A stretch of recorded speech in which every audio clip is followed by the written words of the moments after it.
ask yourself a simple question. Why do these things have power over me?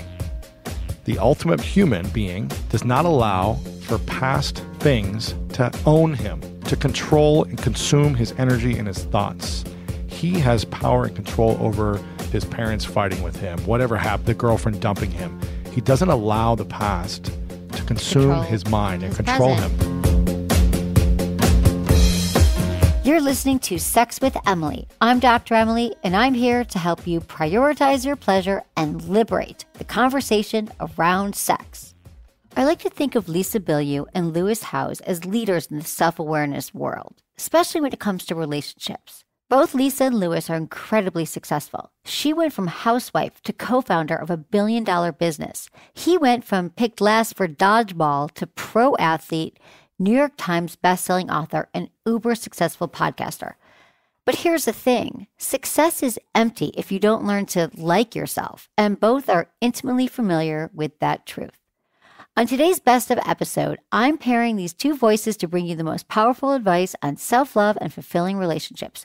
We hear from Lisa, who tells me the story of radically changing her role in her relationship, and Lewis, who tells the story of radically hustling for respect and getting it, only to realize he needed to learn how to respect himself. In this show, you'll learn how to ask your partner for exactly what you need, how to break the habit of testing partners, how to identify the masks you wear for the world, and why sex transforms after you've taken the time to understand who you are and love yourself.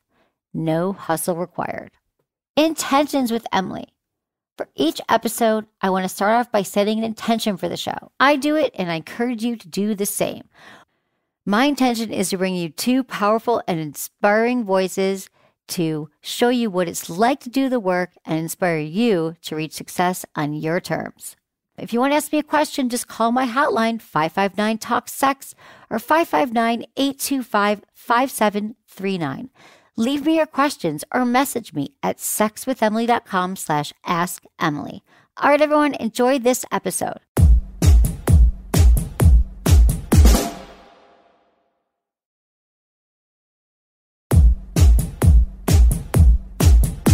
Businesswoman and dear friend Lisa Bilyeu is the co-founder and president of Impact Theory. It's an empowering digital production company and co-founder of Quest Nutrition.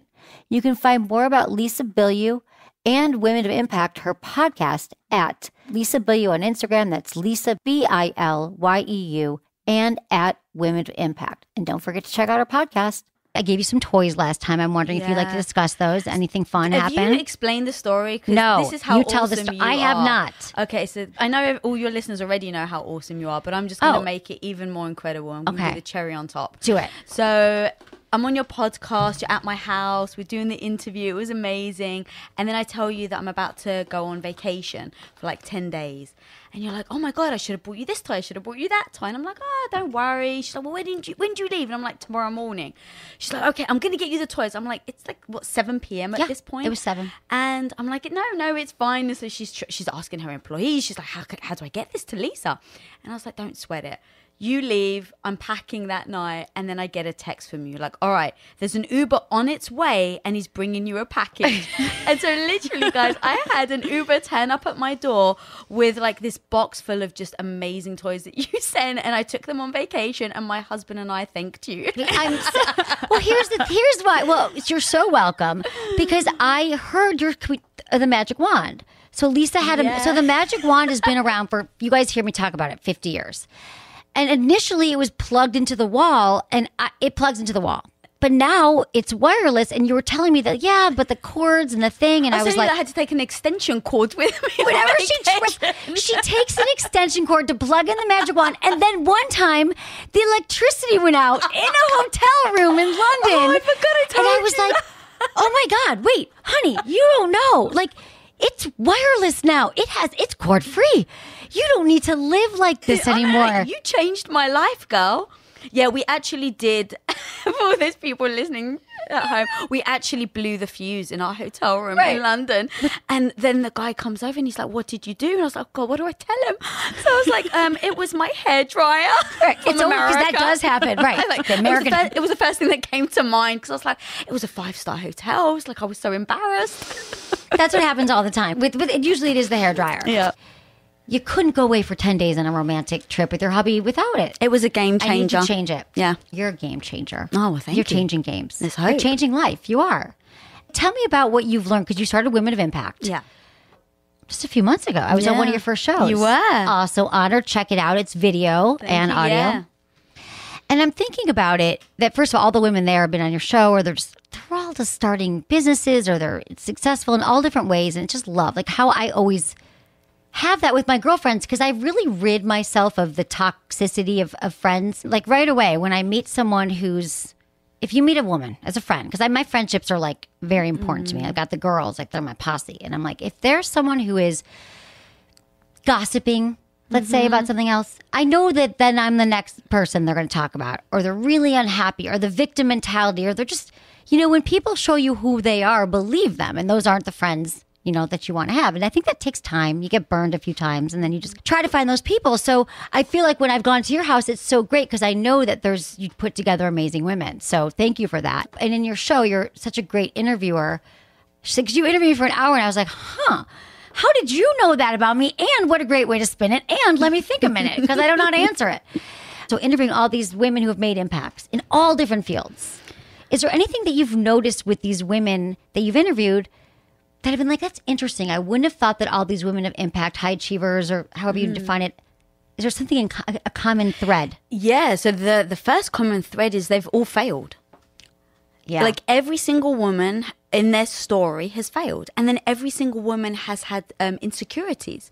And so it's like we look at all these people around us, or even just these celebrities, and we think, I wish I was like them. They've got it easy, or they're so amazing. But really the truth is they've all had the same issues. They've all had to overcome failure. They've all fallen on their face. They've all had moments of insecurity, but they've all overcome them. And so all these little similarities, I really do believe, has gotten them to be as successful as they are. Yeah. But the difference is they all have techniques and different ways of handling those failures, those moments of falling on their face. And so those little tips and tactics and tricks have opportunities to resonate with different people. And that's really my goal. Yeah, that's part of success. And it's more about how you get back up from all the failures. No matter how many times you fall down, how do you get back up? Was there anything with relationships with these women? Was there a common thread that you saw of women, like with dating, or how they're finding it now in general, or maybe just with your friends? Oh, that's interesting. Not really. I never really dove too deep into the relationship side of things. I am noticing more and more, though, that women are starting to work with their husbands or their boyfriends or their partners. And so that seems to come up more and more often. They are. Yeah. Yeah, I did a little bit of that. Well, that's what okay, so I also had to have you back on, not just because you're one of my favorite people, but Lisa was on the show. And she not only like started a little business with her husband, but like nose to the grindstone, kicked ass, and built now $1 billion company in just a few years, right? 4 or 5 years? It was 5 years. 5 years. And then they live together and they still work together. And your advice about how you guys have really, my audience and I hadn't either heard someone speak about it in such a way that was so relatable that people have come up to me and emailed me like, I loved it. So I was hoping you could kind of share some of those tips, because they're fascinating to me. How you and Tom, your husband, Tom Bilyeu, who also has a successful channel, Impact Theory. Yeah. I use the mug. I got a mug. You leave our house with parting gifts, and I use all of them. What can I say? You can't leave empty-handed. No, Let's you face can't. it. I'm Greek. I can't help it. Exactly. So how did you, tell me about that? Like some of the things that you guys do is just like, it's like contracts, but it's sexy. How they decide what they're going to do together, how they're going to live together and play together. And work together. It's funny because really the rules we have with our personal is really the same rules we have with our business and vice versa. It's like establishing your role and establishing what you're looking for from the other person. Because as I evolved from, I was a housewife for 8 years and then I became his business partner. So I went from super nurturing. I was the wife that was like, you came home, dinner was on the table waiting for you. He woke up in the morning, his gym clothes were already laid out for him, his socks, his shoes, everything. He got back from the gym and he had his towel waiting and his clothes for work. I was the housewife that, and look, we had decided as a couple, what are we doing in our future? What are we looking for as our goal? And then once we figured out what that goal is, we said, how do we get there? And our conclusion at the time was he was going to go out and be a businessman. He was going to try and earn as much money as possible. And I was going to take care of everything else. That way he could be fully involved in whatever he was going to do. And we broke down everything. Okay, what does that actually mean? Okay, it means means food, it means clothes, it means bills. And we wrote it all out. Wow. And then I started getting into the business, and I started in our shipping department with Quest, and I built it up. And before I knew it, I had my first employee, then I had my second employee. I'd never been a boss before in my life. There was one specific guy, he was like 6'6" or something like that. I mean, he was huge. And I had to make sure that he knew who was boss, because he couldn't be coming in late to work. He couldn't be taking advantage of me or the company. And I had to make sure I was setting those ground rules from day one. And so I had to harden. And so Tom went from seeing his wife be super nurturing to over a period of 1 or 2 years where I transitioned into being an entrepreneur, and I had to harden, where now I was no longer putting his clothes out. I was no longer sensitive to small little emotions that maybe he was having. And so we had to sit there and really talk about, okay, well, I'm changing as a human being. Let's address this. And what does that mean? And so that's when we came up with the list what you're looking for in a partner. Don't even worry about them. So I said, what do you want from a wife? Don't even think about my own feelings. Just lay out. When you were already married. When we were already married. Because you guys have been together 18 years? Correct. Okay. We've been together 18 years now. And so this was, let's say, 8 or 9 years into our marriage. Okay. He was used to me being a certain type of wife. So it was like, okay, well, what do you want from a wife? What type of husband do you want to be? And I did the same. What type of wife? Did you go and write it yourself? Yeah. So what type of wife do I want to be? And what type of husband am I looking for? Because once you can take away worrying about someone's feelings, someone's emotions, and you can be that honest with each other, then you can say, am I willing to do that? Because it doesn't mean just because you say it has to happen, right? So it's, okay, well, you want a wife that's super nurturing. Am I willing to do that? Okay, I've actually changed as a human. I love business. I love this new venture that we're going in. So I'm not looking to be the stay-at-home nurturer anymore. And he's like, look, babe, seeing how happy you are, I would never ask that. I would never ask for you to give that up. So now I have to mourn the wife that I used to have. It's okay to do that, yeah. But you have to mourn it, because if you don't, what's going to happen? You're going to start to get resentment. I know what you used to do for me, but what do you do for me now, right? Like, you hear that a lot. All the time, because people change. Like, I'm always saying that couples are changing over time, but they never address it. And then 20 years go by, and what happened? Exactly. But in the moment to moment, you're addressing it. Yeah. Okay. And you have to address it. But again, just want to put an emphasis on, it doesn't mean that one person's right or one person's wrong or one person has to do something versus the other. It just means you have to have that honest communication with your guard down, be super open, super receptive to each other, and say, okay, how do we make that work? So he said he's never seen me as happy as when I was in business. So he's like, I'm never going to ask that of you. But yes, I love having a wife that's making me food and laying clothes out. Who wouldn't? Right. So I want that. I know. I want that too. I actually need that. Right. So let's say that. But right. Okay. So he said, so he had to mourn it. He had to mourn the type of wife I used to be, but also open his heart to the type of wife I'm now becoming. And look, the reality is, being Greek Orthodox, I actually really do value being a traditional wife. Right. So I struggled with the change. Right. It wasn't just him. You're like that. That was your identity also for 8 years. Exactly. So we came up with a plan, going back to we deal with our relationship like we deal business. And I said, all right, babe, well, how does it feel for you if I make you your favorite meal on a Saturday and I make you your favorite meal on a Sunday? So now I'm cooking for you. I'm doing something nice. I feel like I'm a really good wife because I'm really delivering, but I'm not giving up who I really want to become, which is this businesswoman that now I'm starting to get a taste for, that I love. And so we came to that agreement. He's like, great, babe. And look, if you can't cook on the weekends, I don't want you to stress either, because being in a relationship where oh my God, if I do one step wrong, then now am I going off, against my word? That's not fair either. So you have to do a little balance. So you really found a way to get both of your needs met. Now, can you give an example perhaps of some of the things that you needed from him?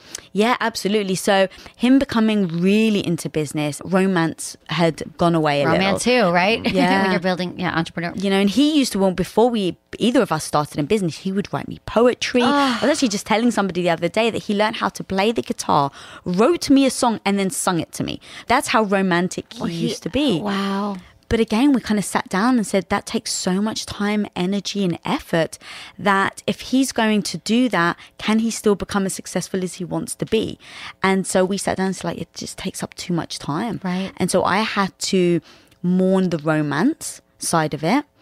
But then we had to find a balance, because he went too far into the, grind. I'm working every day and night, 7 days a week. So for me, I had to go, okay, well, what's my role in this? I'm the one who's seeking the romance. He doesn't innately feel it anymore because he's so consumed with his work. And I don't take that personally. Right. Like, that's not about me. That's about something that he's found that he's passionate over. But I need to take responsibility because romance is important to me. Yeah. And so if it's important to me, don't be this person on the sideline that's just hoping for it to waiting happen. for romance to fall in your lap. Right. You can also bring the romance. Exactly. So I lay out what that is for me. And if that is, hey, babe, I need you to write me a card. It's my birthday. I don't want any gifts. I don't want anything, but I want you to handwrite. In fact, it wasn't a handwrite card, but the thing that I said to him is, I want you to personally phone up the restaurant and book the restaurant that we're going to.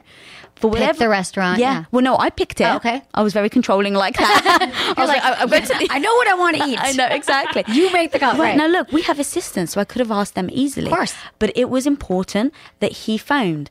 And the thing is, I know about him is I know that he's actually quite forgetful. So I took his phone, because you can test people. Now, the thing is, if I tested my husband's memory, he would have failed.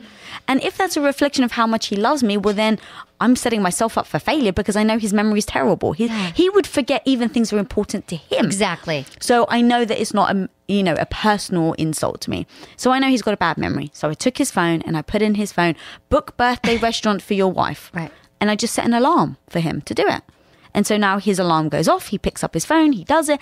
And we've come together as a team for me to get what I want. So it's not testing people. It's not checking like, oh, well, if they really love me, they'll book the restaurant. It's, no, people are forgetful. Exactly. And you knew about him that he was forgetful. So it wasn't like that would have been setting him up for failure. Correct. And I feel like what a lot of people do in relationships is they're putting these ridiculous demands on their partners that have never done anything like that. And they just want them to like do it for me. Like just go ahead and initiate sex even. That's not even that crazy. Or let's act out a fantasy. And then there's a partner going, I don't even know what that means. So you got to go to baby steps. Like, exactly. Like sometimes we are like, why don't they ever bring home flowers? Or maybe it overwhelms them and they don't know what you like because one time you were sneezing over that one bouquet. And then make it as easy as you can. Like we just are issuing demands at people, our partners, and not really seeing them for who they are. There's just a lot missing in that. Yeah, and I would just say be uber specific with the demand.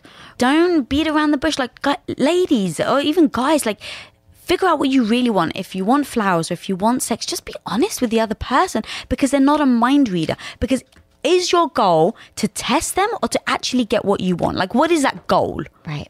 If it's to actually get what you want, then say it. Exactly. Say it and get it. But how, and you were pretty clear on what, or did it take a while for you guys to, because a lot of people, even myself, sometimes I find when I'm looking for what I want, and I've done a lot of work on this, what I want in a partner, sometimes it's like I had to really sit and spend time. You're not going to write it in a day. Mm-hmm. As women, sometimes we are very just reactive and we just fall into a role, but it might not be working for us anymore. And I know a lot of women who've had kids and they're like, God, I'm no longer that mom, but I want to go out and do something else. And there's a lot of different ways it can look. So just like a business to have couples like check in. Yeah. And it's like we want to feel good about ourselves. And the problem is because we want to feel good about ourselves, we kind of wait for people to give that to us, right? Like I'm going to feel good about myself if my husband comes home tonight with flowers, but I don't want to rely on him to feel a certain way in the hope that he knows that he should be bringing flowers home, you know? So I'm like, okay, if I really want to feel good and I think flowers are going to do it, then I'm going to reach out to him and I'm going to say, baby, you know what would really make me feel good tonight? If you came home with flowers, because I'm really struggling. And if he doesn't, then have that conversation. Like, look, I reached out. I was very honest with you. You didn't come home with flowers. Now I'm going to be more reluctant to reach out to you and tell you what I want because you didn't reciprocate. And then just talking about it as it happens and not letting it build up. Now, some people would think there's nothing romantic about this because you're having to spoon feed your partner what you want. And to me, it makes the most sense ever because how y'all doing with that? Just waiting for your partner to kind of show up with what you want. That just doesn't work that way. Like I always talk about scheduling sex or scheduling, date nights because I just think, we are expecting our partners to be mind readers and just figure it all out. Mm-hmm. And it doesn't work like that at all. So that is inspiring to me.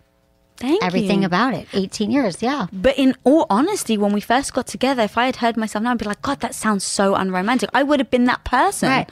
But the truth is, I wasn't getting what I wanted. And do you want to be disappointed by your partner? I mean, look, Tom doesn't want to disappoint me. And so if he was disappointing me without realizing it, like the least I can do as the wife is give him the keys to the kingdom and tell him. Exactly. See, that is a key point. That is a key point, and that is, I believe that no one's partner wants to inherently disappoint them. They don't want to be withholding. They don't want to not do that thing you want in bed or buy you the perfect birthday present or be the right partner and show up at your family's dinner and not mess it up. If they are with you and married, they're not trying to fuck it up. Yeah. So it's just interesting. And then it all goes back to communication skills. Like people starting from, let's say there's a couple, and we have many couples listening who've probably been together 18, 20 years. We hear from a lot of them. Where would you start if you're already there and you're like, we are already in this place? How do you, like, is there like a form they would fill out? Like, how would you have couples sit down and start a conversation they've never had about how to get, let's say, their needs met? I would say timing makes a difference. So if you're having this conversation with your partner when they're really tired or when they're frustrated, it's like it's the worst time. So making sure that you guys are super relaxed, both guards are down, because you can't come at it with an attack mode. Because immediately someone's going to put their guard up and it's like, yeah, but you didn't do this, and now that doesn't get you anywhere. Exactly. Start with how it makes you feel. Correct. The I, not the you. Right, exactly. What you're looking for personally, what would mean a lot to you. So I think language matters. So, hey, baby, this is something that I've really been thinking about. It'd make me really happy, and I think that you can bring it. You know, like having those kind of words versus, you know what, you haven't done this. You can lead to the same thing, but two very different approaches. You can get exactly what you want, but when you put someone on the defensive, you didn't, they have nowhere to go. And the thing that Tom and I actually use a lot now is the word feel. I feel like that doesn't mean that it's true. Like I actually recognize my emotions could be blinding me right now. And this may be inherently wrong, but I feel like you're not showing me enough romance. Right. Okay? He can say, but hang on a minute, I did this, this, and this. Yeah, I totally hear you, but I don't feel it. Right. Okay, why don't I feel it? And then you figure it out. Then you keep diving deeper. Diving deeper. But in saying feel, it doesn't make anyone's guard up. It doesn't mean that you're attacking them. Acknowledging that it could be your own emotions in that moment that's misleading you, because we all know your emotions are going to take over. So or your chemicals. So if we know that, I just lead with it. Like, look, I could be really sensitive right now. Right. And it's very possible. But I feel like I'm not getting enough attention or whatever. And no one can really argue with your feelings. Right. No one can say, you don't feel that way. You're like, this is what I'm telling you. I am feeling. You can't argue with feelings. Mm-hmm. When someone says you did this, you did that, they could argue. But feelings is like, that's why it's a great way to lead. Yeah. And then Very you could smart. rebut that or go back and say, okay, so what would make you not feel like that? Yes. And now you're letting the person tell you back the answer, so the person listening can really absorb what they're saying and then act in accordance. It's great. That's such a great way to put it, to flip it back. What would make you feel the opposite? Exactly. And then it could be flowers. It could be a vacation. It could be anything. Lisa Bilyeu, this is all. Thank you for all your advice here. We have to take a break. I have to ask you the 5 quickie questions I ask every guest. Also, if you want to find Lisa, it's at Lisa Bilyeu, LisaBilyeu. Nice. Well done. I know. Remember. That's and at Women of Impact. And we're going to have all this on the show notes. And then here's the 5 questions. Ready? Quickie questions. Okay. I love games. I know. I should give you a sex game. Do you guys want a sex game? Biggest turn on. I know. Biggest turn on. My husband. Biggest turn off. Oh, poop. Oh. It could be poop. It is. I don't know where that came from. Something you wear that makes you feel sexy every time. Oh, my birthday suit. Nice. Go to date night activity. Oh, talking. I know, big talker. We've been for like 9 hours. We've been and sat at a restaurant for 9 hours once. True story. I love it. See? Oh, great minds. Something your partner does that gets you in the mood immediately. Ooh. Kisses me on the neck. Love it. Thank you, Lisa Bilyeu, for being here. This was a blast. I love you. I adore you. Everyone check out our podcast, Women of Impact. You're amazing. You'll be back you, again. my dear. Thank you for You know sharing it. all of that. You guys, okay, thanks for being here. Check her out. After the break, I talked to Lewis about the masculine side of sex and relationships. Be right back.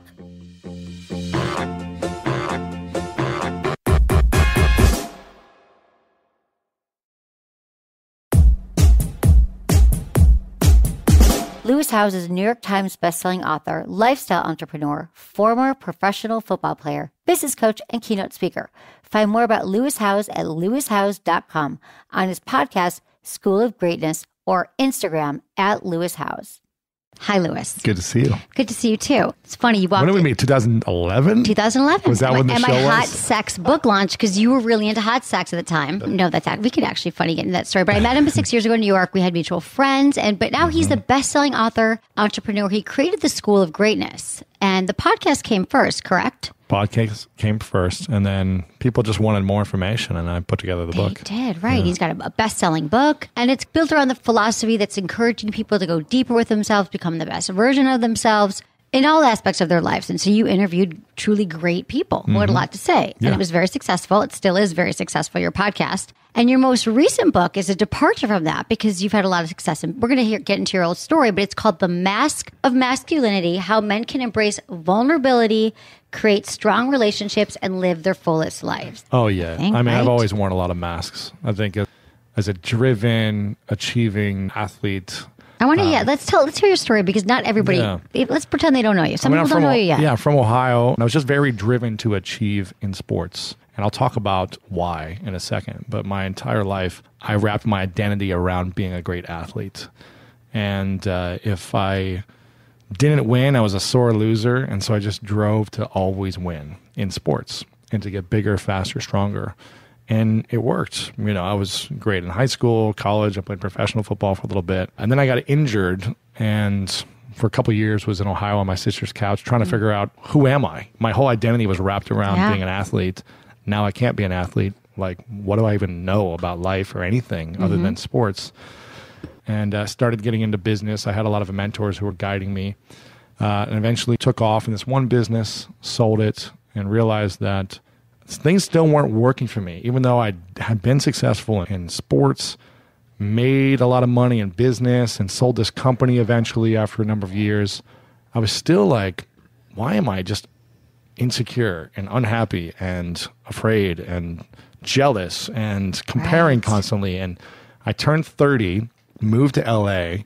I guess I was 29 when I moved here, but I was around 30 when I was going through a very toxic relationship that I didn't have the emotional capacity as a man to say what I needed to say and to remove myself from the environment. The intimacy was so powerful for me.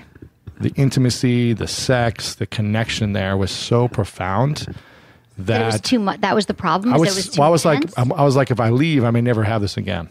Okay. Like this. That's what everyone thinks when they're about to leave a relationship. It was like, but so for 5% of the relationship was powerful in those moments. Right. The other 95%, it was like the most toxic, volatile experience of my life that was so stressful.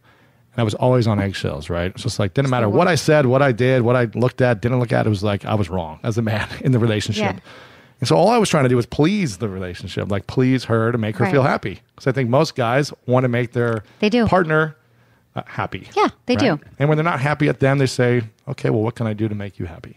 I didn't have the emotional vocabulary and language on how to express myself.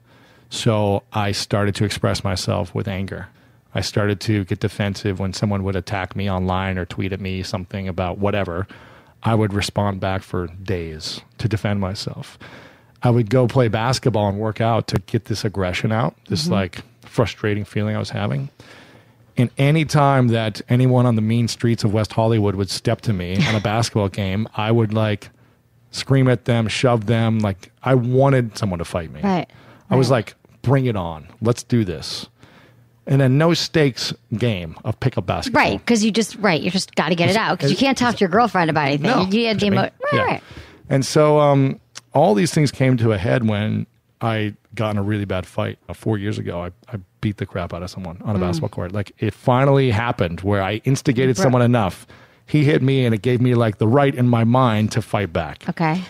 And it was just bad because you were not a fighter before this. You're saying the aggression was I'm not a coming out fighter. because you weren't able to deal with some of the emotions and the relationship. I mean, the last fight was like in high school or something. Right, whatever. okay. But yeah, no, I played football. I was able to hit people and Right. get away with it because it's legal. You know what I mean? So it was my ability to do that. But when I didn't know how to express myself, it was like, well, what do I do? Right. How do I get this out there? And It's I not even can't- like conscious, obviously. It's just not like, even conscious. Right. So this was a moment in my life where I was like, things are not working. I am achieving financial results. People looking, my podcast is taking off. These things are working. Pretty much every goal I set out to do, I made happen. Pretty much everything. But I was suffering constantly inside. How did you know you weren't settled if you had all these great things? What did it? You're walking around feeling angry, Yes. feeling less Resentful, than, comparing yourself to others, shameful, guilty, embarrassed. like pretty maybe the much. fraud, like the whole imposter syndrome. Maybe like I have success, but I don't really feel like it. Or no, you don't go through that. Here's what I realized is people didn't actually know who I was. That I was constantly projecting a false sense of who I was in the world. I acted like I had it always figured out, that I had the answers. I was projecting a false sense of masculinity to try to look good and to try to be okay in the world. I started to, for the first time ever, like ask for feedback. You know, I was 30 years old and I was like, okay, all these things aren't working. After this fight, I was like, ran back to my condo in West Hollywood and like was in my bathroom washing off the blood on my hands. Like blood is all over the court and the police department is like right across the street. And I'm like, I could have lost everything in this moment. This one stupid decision to like respond in this way, in a weak-minded way, by allowing myself to hit someone. It's so weak if you think about it. What if someone had a knife? What if the cops were there and I went to jail? Like all the things that I've worked hard for my whole life could have been over, or could have had like a mark on me in some way. And I remember just looking in the mirror at myself, just like shaking. I was like, what is wrong with you?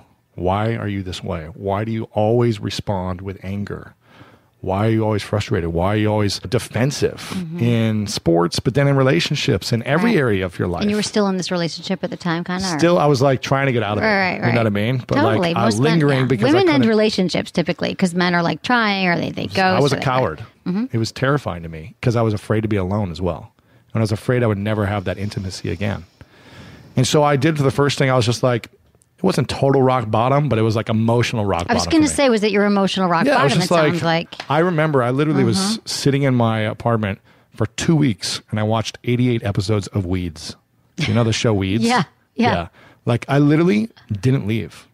For 2 weeks, I was just like laying, I mean, I got up and did whatever, got food every now and then, but I was pretty much in my bed watching Weeds Why every Weeds? single day. Just was the one thing on? It was the Just thing curious. on. I just watched a couple of them, and I was Got it. like, You're like hooked, whatever. I was from the Okay. beginning, and I was like, oh, there's 10 episodes Wow. or 10 seasons. Let me just go through them all. And I just wouldn't sleep. I would just watch TV all day long.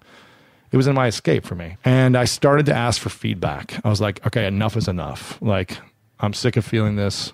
I've got to change my life. Otherwise, I'm probably always going to You be asked your this way. friends for feedback, your family, people. I started asking friends. I started hiring therapists. I hired coaches. I was like asking my closest friends, like, Tell me why I'm the most fucked up. I was just like, what are the things that you like about me, that you enjoy about me? What do I do really well? What are the things that I don't do well? I was just like on all spectrums, give me feedback. I was a demand for information about who I was and how I showed up in the world. Because before that, I never wanted feedback or criticism.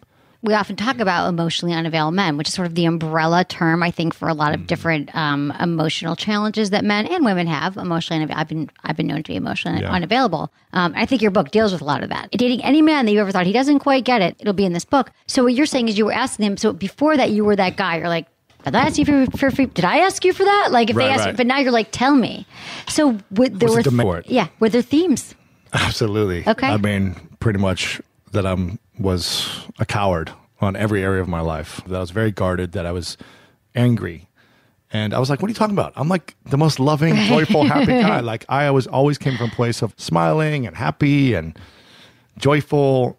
But when moments of frustration came to me, it's like I only had one switch, and that was to defend myself, to protect myself. Again, I was talking to therapists, coaches. I was like asking everyone. And I went to this workshop. It was a 5-day workshop here in LA, emotional intelligence training, that had a lot of games and exercises. It addressed the areas of our life that weren't working for us. So there's like 50 of us in this workshop, and this trainer was like going through different exercises and games to address the areas of our past that we still hold on to, that keep us from living a more meaningful, fulfilling, rich life in relationships, in our career, everything. And we're going through a lot of these things the first few days of, our parents and the example they set and how we grew up like them and whatever breakups we've gone through, divorces people have gone through, the things that we've been holding on to that still hurt us and how we have these triggers and reactions. So for 3 days, people are opening up and expressing this, and I'm kind of opening up and I'm acting like I've got it all figured out, but I'm talking about the different challenges I had growing up. And at day 3, the trainer goes, okay, we've addressed everything from your past. Now we're going to move forward to create a vision for your life on how you want to live moving forward for the ultimate relationships, the ultimate career, mission, everything, your health. But we can't fixate on the past if you want to live a powerful future. So I was like, cool. And so he goes, if you haven't said anything you need to say yet, now is the moment. Otherwise, we're not going back. So you need to say it now or kind of forever hold your peace moment. Got anxious. Okay, yeah. And so I'm sitting there. Again, there's 50 of us in a room, and I'm sitting there. And I'm like, I talked about my parents going through a divorce and like everyone in this room. And I talked about feeling like the youngest of 4 and not having the attention that I wanted. I talked about being picked on and bullied and picked last and being in the special needs classes my whole life in school and just feeling insecure. For learning. Yeah, for learning in school. And, I talked about my brother who went to prison for 4 years when I was 8 years old and how I didn't have any friends during that time. What about that moment when I was raped by a man? And it came in my head. And I was like, yeah, that time when I was 5 when that man took me in the bathroom and raped me. Why have I never shared this with anyone? Why have I always held this a secret? Why has this always been the thing that I've never wanted anyone to know about me?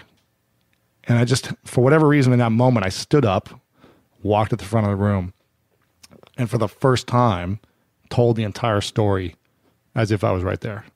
And I couldn't look anyone in the eyes when I told this story. I was so ashamed of myself and so embarrassed by what people would think about. And I sat down and it was like I just erupted with tears. I just erupted. I couldn't control myself. I can imagine. Yeah. It was just like, it was so terrifying to let people see me. Yeah. And so this is something that you would completely repress in the sense of it didn't come up for you. I always knew it happened. Of course. I always think about it. It's in your body. I always think about it. But you're like, that was the one tab, like that would never come out. Right. It would never come out. And people would always ask me stuff about why you so this and this. And yeah, you have a lot of deep conversations people are asking and they're revealing. And but I never told them that. I just didn't want people to know. No, never right moment for that. Tell that. And it was the most challenging thing because I was terrified. I ran out of the room afterwards because I couldn't stop crying. And I was just like, I feel embarrassed. I'm scared. I don't know what these people are thinking about me. Luckily, there was 2 women on either side of me who were like holding me and crying with me that I felt like, okay, I'm somewhat safe in this moment. Right. But I was just so embarrassed that I ran out of this kind of hotel conference room, went across the street. There was like a wall. I put my head up against the wall like this and was just like, couldn't stop crying. And after a few minutes, it was like one of the most beautiful things that ever happened to me. These men who were in the room came up to me and started holding me, hugging me, and they were like, "You're my hero." They were like, "I've never seen a man do what you've just did here." Like, people were like, "Man, I've been judging you this whole time. I've thought of you as this other guy. You're a coward." Right. Well, I led with my ego a lot. I led with ego. I led with ego a lot. Right, and they were like, "Gosh, I've just been judging you, and now I trust you." And some of the guys were like, "I've been sexually abused and I haven't told anyone." Well, right. It's so common. And I haven't told anyone, and my wife doesn't know. And you're giving me permission to go tell my wife and have that conversation. If you want to have the greatest sex and relationship in general, if your partner doesn't know like the things that are most vulnerable to you, then you don't feel safe and you don't feel like you can trust that person. And therefore you'll probably never fully emotionally expose yourself in bed, in sex. Right. And something will always be holding you back. It may be powerful and great, but that intimacy where you look in someone's eyes and you both orgasm emotionally, spiritually, physically, like that is unbelievable connection. No, it is. This is perfect. So what you're doing here, because I want to say what I'm hearing in that is that this moment of we all have secrets and things that we're ashamed of because we get into a relationship with someone and, we always bring like, what do they call it? Like your first date, like your representative, they say the first few dates, like the best version of yourself or sometimes for a few years. And there's certain things we just are like, well, I could never reveal this about me, but this person won't love me. They won't like me. And lot of times we haven't revealed it to anybody or maybe just our best friend. And that's what true intimacy is. Right. And you realize that all the power that you've given this, whatever the thing is that you're repressing, all the energy you've given it, once you like release it to the world, right? It no longer has power on you. It releases you. It's freedom. It was instant. I mean, it was terror, and I was scared and unsure of what was going to happen because I just didn't think I was allowed to say those things. Exactly. But what happened afterwards was like, it was unbelievable. Freedom. You know, it took some like weeks and months for me to fully process. And I started telling my family, I started telling my friends one by one, because this group really encouraged me to start talking about it more. Just like the relationships I had with my family started saying things that I never knew about them, you know. Right, because you were able to tell them. So that's the thing. It's not even about relationships it is about romantic relationships, intimate ones, but with your family and your friends. When you start to really, reveal this stuff, you realize that like it makes you, and that's how we talk about it, specifically the mask of masculinity, because men feel like it will make me less manly. I won't be a man if I'm vulnerable. I'll be emasculated if I'll be a girl. I'll be a chick. I'll be a less than a girl. Right. I'll be whatever the names that kids called me growing up. Exactly. And it's like, I don't want to be less than a girl. No, God, no. Or Can't considered do that. a girl. Exactly. Right? And it's, so that's just, a lot of guys have followed this pattern, not all guys, where they don't feel like it's cool or okay to just share their feelings. And you were talking about before we jumped on, you guys as girls talk about this every day. You get together in groups and you're like, I'm going through this right now. I'm stressed out about this. Every day I talk to my girlfriend. I mean, I'm lucky. I think a lot of women have this, but we are socialized from the time we're babies. Like women are just more social creatures the way we create. We make eye contact, all that stuff. And I feel like with my girlfriends, we do. I have the same 10 best friends that throughout the last 20 years, and they're all in San Francisco or all over the world, but I talk to them, and we're not like, hey, what shoes did you get? What makeup? We're like, okay, what happened with your husband? What's going on here? And we get into it. Like when I was 26 in San Francisco, I'd go to therapy every week, and after therapy, I went every Tuesday. My best friend Mary and I would meet at Whole Foods, and we would sit at the bulk food. We get the thing. We'd sit there, get coffee, and we would just process our therapy for a year. I mean, it's like so women naturally do this. Men, not so much. You get together. So I think 50% of men feel like they don't have a guy friend they can share their stuff with, and so they get it from women, sort of. But then the women are constantly frustrated because like, he's not available. So what I wanted to do today is, because that's an amazing story about how you were able to open up, and I'm sure your relationships have all improved. You were able to end that toxic one. And now I think you're in a healthy relationship, right? Yes. And it's not just it has to be trauma, although there are so many men. I'm glad you have 1 in 6 men have sexual trauma. 1 in 6 men have been sexually abused has been recorded. Right. But there's and not 1 in 3 women. Is it 1 in 3, 1 in 4, 1 in 3 women who's been? Yeah, I'm sure more have been sexually harassed in some way or grabbed or whatever. We can talk about that. Probably every all woman. Day. Right. Or men who feel unsafe, that feel like they don't know how to express themselves. They've never been trained, or they don't have the emotional capacity to. And listen, I'm right there with these men in a sense of like, I've been angry and reacted in ways that are very defensive and guarded. Now, thankfully, I've never sexually molested or done these things or killed anyone. You beat a guy up on the basketball court. So it's all next year could have been. Who knows? But you get it. No, that's what we're saying. Okay.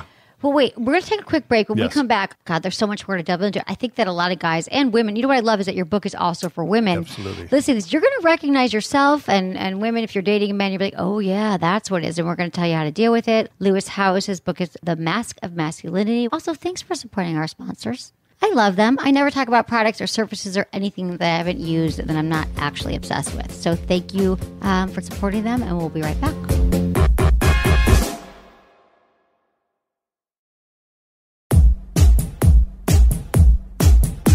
So this, what we're talking about is like this classic journey towards self-awareness, right? Like a lot of us are driven by goals, certain ambitions. Once we get the job, the car, the house, the wife, then everything will be perfect. We're going to be happy. We're going to be successful. And then you get there and then you're like, I still feel empty. Something's wrong. I mean, it's a classic, right? It's a classic tale of self-awareness. I forget the celebrity that said this. I don't know if it was Jim Carrey or someone that was like, I wish everyone in the world could become rich and famous, and realize that's not like the key to... No. Great quote in your book that I pulled out, actually. What did it say?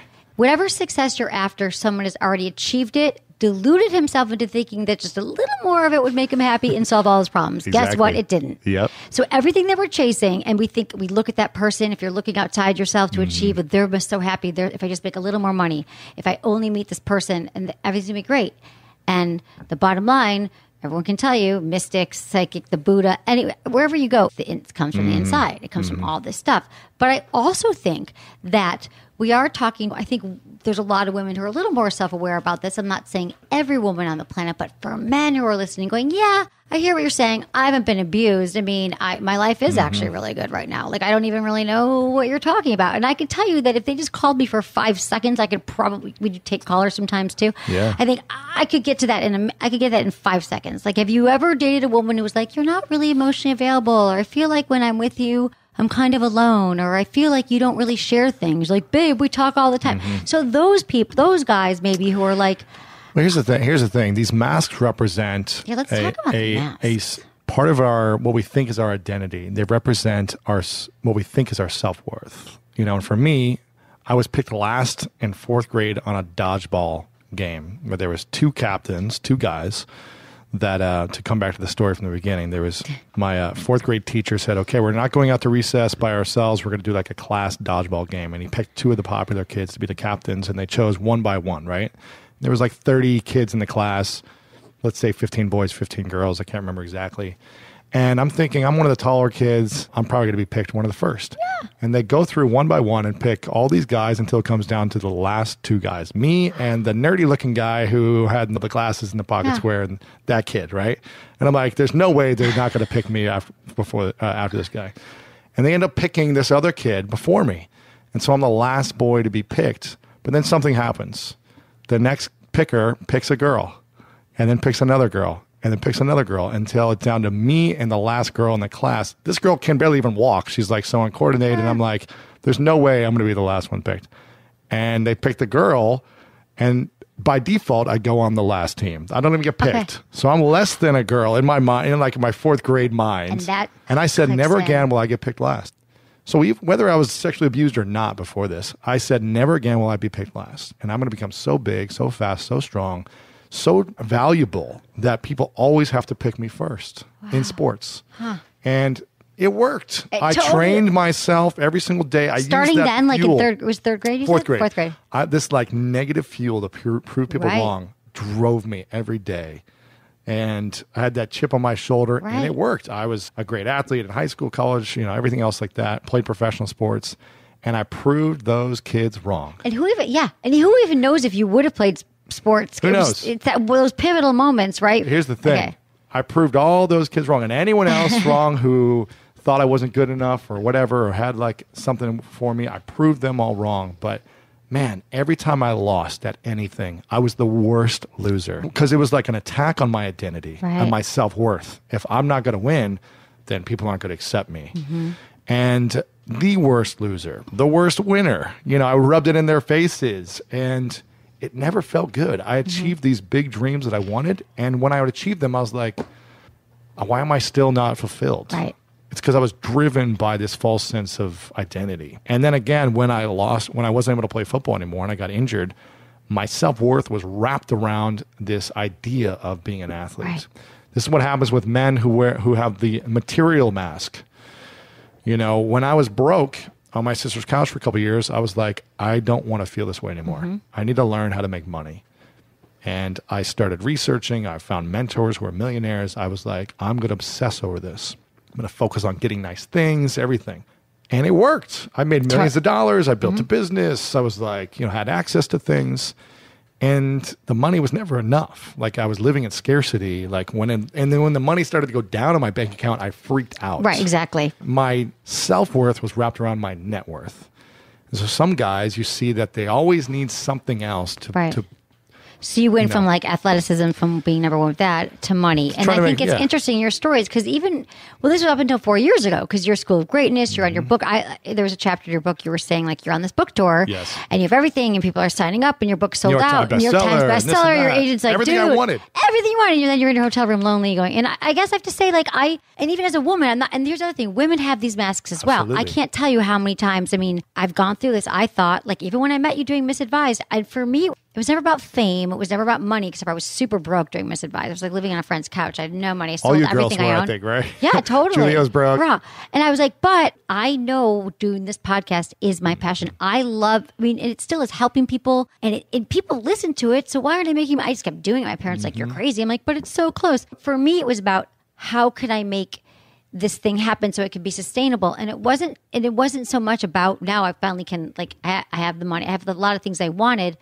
But sometimes, there's still that. Now I have all that. I put all my energy to that. And where's my community? I left them in San Francisco. So there's always going to be little things. But the more where you are now, I know like what's missing and where you go. So we flip around these things in our life. But I guess just the more self-aware you are. That's it. About where things are at. So you did the book tour. So you went from athleticism, then athlete, Making then money. the book tour. And then you're like, whoa. And then you had this breakdown. Well, then I was in wearing the sexual mask. Sexual mask, right. Well, I can't be with one woman because I'm getting all these women. My whole childhood, high school, no girls liked me, right. because I was you're one like, of those that never ends. The guys are like dumb kid who was in the special needs classes. Well, my brother was in prison when I was 8 years old till I was 12 for selling drugs to an undercover cop. So I didn't have the parents in my neighborhood wouldn't let their kids hang out with me. So I didn't have friends. Wow. And I was like dumb in class. And I was like 6'4" when I was 8. And I just looked goofy and all these things. And so now I have some financial success. Right. I have some athletic success. I have this book success, and like women were desiring me, and I was like, oh, now I need to get mine. Right. And I need to show my self-worth. I gotta get back some chicks. Yeah, I gotta prove to myself that like I can get this. Right, that's still empty. Lonely. This is like so classic, right? Guys like, go through these cycles. I know. So yeah, you go through the cycles. You got all the money, then you can get the women, then you get the job and the cars, and ultimately, it's all freaking empty until you love yourself, know yourself, and become vulnerable and real. Yeah. Yes. This is the challenge. Everything was working in my life on the outside. Like I was getting results. When people gave me feedback, I was like, screw you. You're not doing this in your business. You're not doing this. You're not, or whatever. I was like defensive. It's really hard because people start to look at themselves differently when they go through a divorce or a bad breakup or a health scare or a near-death experience or someone close to them dies. That's when people start to look and be like, let me, look at my life and see, how do I want to live? So it's hard to get men to be aware and look within when they don't feel like they need to. Right. That's why I think this book is going to be powerful for women, because women have a massive influence over men in intimate relationships, whether they think so or not. And when you can understand the man in your life who might be disconnected or might be focused on this or on that, or who is defensive or always needs to be right and win in your arguments, or puts down people, whatever it may be, or it's always telling a joke. It's just constantly let's funny. talk about some of the masks. Because that's what I was going to say. A lot of times there's the rock bottom that like someone dies or you lose a job or you lose a loved one, and that's when people seek help. I have friends who have private jets and who have amazing cars and like own islands, literally. Right. But they're so humble and they're giving and they don't make it about showing it off. They make it more about like sharing an experience with you. Sharing it and let me live a lifestyle that inspires you, show you how good I am. And so there's a way that you can approach this. Right. You can still have nice material things and live luxurious if that's what you want. Right. But if it's just to prove to yourself that you're worthy of something, it's very fleeting. Do you think it's just an age thing, though? It's like a younger person's game. Like in your 20s, you think that's what matters, maybe, and then... It's so hard because I can't tell guys if they want to get the first watch and the first car. Here's the thing. Women, the designer bag, I don't know. Exactly. I mean, it starts with the classroom, the experience. It starts with the athletic experience. When you're on a sports team or you're in a classroom and you're just walking through the halls as a guy, you're going to see other guys saying things about you or saying things about other people. Or if you're like emotional or crying, they're to say, stop crying, stop being a little girl, or don't be a pussy, don't be a fag, don't be whatever the word is that they're saying. Right. If your mom is like, you know what, honey, today I want you to practice like being very giving and open and loving at school. Grateful, like go in and like really be kind to the other kids. And you say, okay, mom, I'm going to go do that. And you're kind and you're loving and you see a couple bullies bullying another kid. You're like, hey guys, don't pick on him. And then they take you and shove you in the locker or do whatever, or beat you up. You're like, okay, this doesn't feel good. Right. And I need to protect myself. I need to arm myself. And that's what men are living with all the time. I totally get that. So these are the masks. It's like the athlete mask, the material mask, the sexual mask. Aggression, men are using aggression, the joker, the funny guy, or like, I love hanging out with him. He's a great texter, but Takes you a few dates. You're like, but he's so fun. But he said nothing. I know nothing about this guy. I mean, I know all these guys. The invincible guy, you know? Yeah, the guy who he's takes got the biggest this. risks. Yep. You know, the know-it-all. That's so annoying. Mansplaining. You gotta mansplain to them. God, the alpha mask. Yeah. They're just the alpha man. I just can't take any of these guys. I see them. I guess Here's it's the just thing. experience. I've been all these. Right. I at was going to certain points say, in my every life. man is, right? Every man, at least, like we would lead with like a dominant one or two, or has. And I'm still aggressive from time to time. Right. I'm still competitive, and we need to win in arguments sometimes. Luckily, I have been working on this for 4 years for myself, and now it's funny because I was in the airport last week trying to get somewhere, and I missed my flight, and I literally wanted to punch a wall because I was so furious of what had happened. And I was going to make it about the TSA people and them like making me take forever and double all this stuff. And I just felt like they weren't helping me. Like the customer support there wasn't helping me. And my old way of being would have been like screaming, making a scene, throwing a fit, punching something, kicking something, a trash can, storming out of there and feeling angry the rest of the day. Course.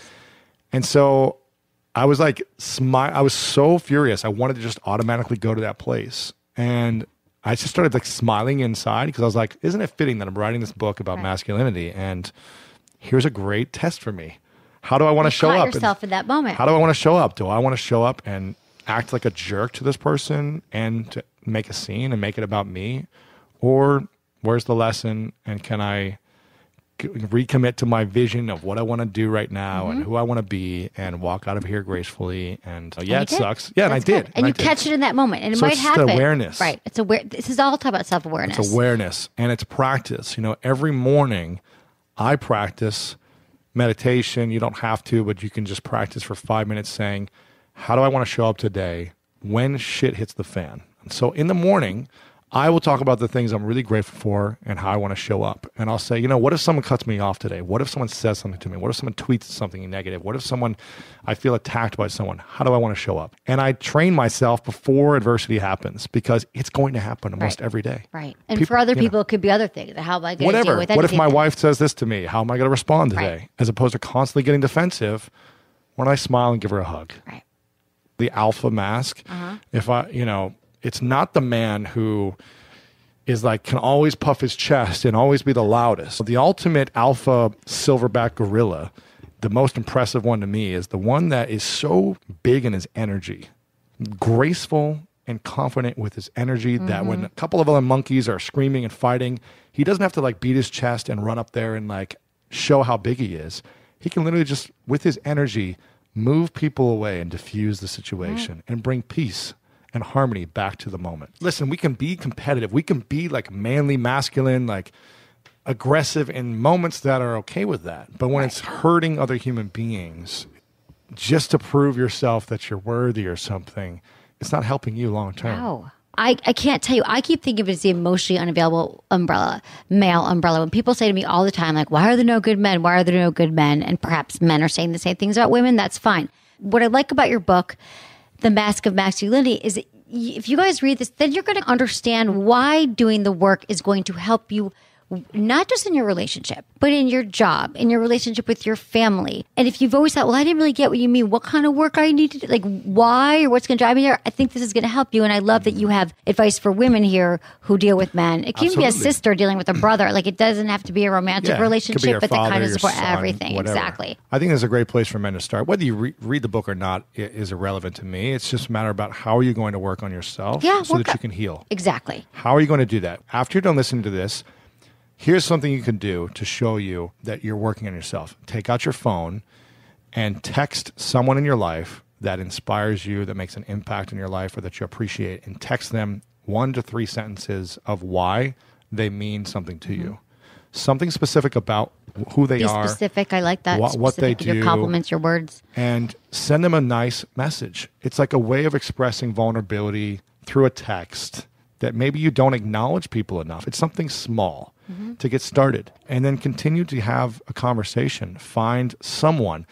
I always say start by writing the things down that hurt you the most so that maybe you don't want to express it to someone. I think eventually we're going to have to talk it out and express through our words, but write down those things in your life that really upset you And then ask yourself, why do these upset me? Right. And here's the thing. If you want to be a powerful man, if you want to make the most money in the world, have the best job, get the hottest girl, whatever these things are, if you want these things, then you will. If you want them and you want to be happy and fulfilled. Exactly. You'll write these down and you'll ask yourself a simple question.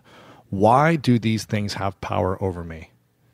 The ultimate human being does not allow for past things to own him, Right. to control and consume his energy and his thoughts. He has power and control over being sexually abused, his parents fighting with him, whatever happened, the girlfriend dumping him. He doesn't allow the past to consume his mind and control him. Yep. I think Dr. Martin Luther King said something along these lines. I can't remember specifically what he said, but that he doesn't get angry when people were attacking him or saying racial things about him because he's like, I'm never going to allow that man to have power over me. Yeah, exactly. It is a choice in every moment. That's it. You'll learn how to grow into being loving, graceful, and live in harmony. It's true. Like you're doing right now. Great example. I'm trying every day. I know. Failing we're never constantly done. and trying. But we're never done with it. Yes. But I think it's a book that men can easily, I don't know, they digest, get into it. And like I said, everyone needs to do their work. Yes, So, yes. And I think this is the way to do it. Thank you. I like it. Okay, I've got 5 questions for you. Bring it. These are the quickie questions. I'm in. Your biggest turn on. When a woman sees my dreams and fully supports it, it makes me So it's so about turned you. on. Got it. It turns you out. Yeah. When Being I'm seen. supportive. Being seen Yes. and supported. Okay. Biggest turn off. When they get jealous or insecure when I'm going after my dreams. Oh, okay. Because I'm like, You're a man on the you don't mission. get me. Yeah. Craziest place you've gotten busy. Unique place. I don't know. Back of cars, bathroom in a club one time. Got it. Not that crazy. It's okay. Sexiest part of your partner's body or anyone's body that you know, a woman's My body. partner's pretty sexy. Just when she bends over, I don't know. Oh, Turns me man. on. Awesome. What's the one thing that you wish you could tell your current or all future partners about your body's needs? When she connects to my eyes, everything opens up. So true. Window to the soul and a lot of other things. I mean, listen, I like Sweetness. when anyone goes down on me, but you know. Who doesn't like a little blowjob You know what I now mean? and then? A little blowjob. Okay, got it. That was very good. So thank you, Louis. Thank you. Fabulous having you here. This is so This fun. was- It's been a long time in the making. This was very powerful for me, so thank you for letting me Good. share. Powerful for me too. It was really great. I'm really happy for you. I'd love to see you growing into this man that you are Thank and you. setting a great example. Always looking to improve on my flaws. It's true. Get Your it. Thank journey you. is going to continue to be enlightening and inspiring for so many men and women. Louis House, check him out. He's at Louis House Everywhere. across the board. That's it. And this will all be on the podcast, on the website, and all that.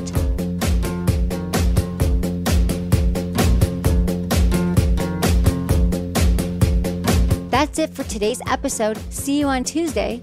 Thanks for listening to Sex with Emily. Be sure to like, subscribe, and give us a review wherever you listen to the podcast, and share this with a friend or partner. You can find me on YouTube, Instagram, Facebook, and Twitter at Sex with Emily. Oh, I've been told I give really good email. So sign up at sexwithemily.com. And while you're there, check out my free guides and articles for more ways to prioritize your pleasure. If you'd like to ask me about your sex life, dating, or relationships, call my hotline, 559-TALK-SEX. That's 559-825-5739.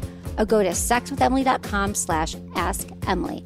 Special thanks to Acast for powering the Sex with Emily podcast. Was it good for you? Email me, feedback@sexwithemily.com.